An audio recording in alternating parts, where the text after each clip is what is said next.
Test numéro 2, je l'ai appelé coquettement le overhand diagonal parce que ça ressemble beaucoup à un petit mouvement en boxe, en combat, qu'on fait une belle petite rotation comme ça. On voit la main arrière qui passe en avant et la jambe arrière en appui aussi. Donc, c'est particulièrement intéressant pour toutes les personnes qui font du combat, ce test-là, parce que qu'est-ce qui arrive, c'est que si vous êtes faible dans cette position-là, ben vous frappez avec une lingette, une guenille, comme on dit au Québec. Donc, il reste plus de force au bout. Donc, on veut, c'est multiplier la force et que la force arrive au bout correctement. Évidemment, c'est pas logique dans un test isométrique classique, mais voilà, ça peut montrer des problèmes dans les chaînes de rotation et aussi les chaînes stabilisatrices latérales.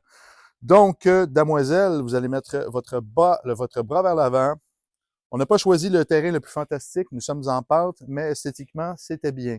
Donc, je vous recommande évidemment de faire vos tests sur un truc qui est parfaitement droit, idéalement, mais ça fonctionne quand même.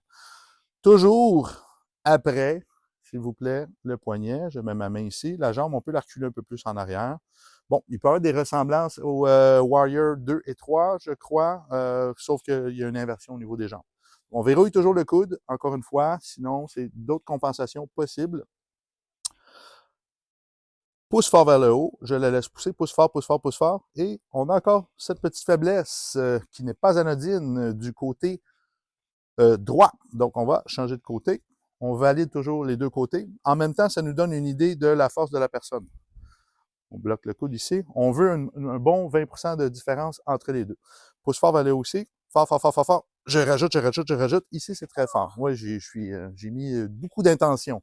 Donc, ça s'est bien passé, mais on voit définitivement, encore une fois, le côté droit, pas stable.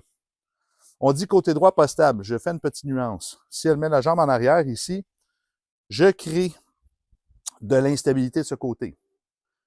Qu'est-ce qui va se passer? Son corps va devoir surstabiliser du côté gauche. Donc, c'est peut-être le côté gauche qui est instable, qui n'est pas capable de bien stabiliser. On va voir plus tard.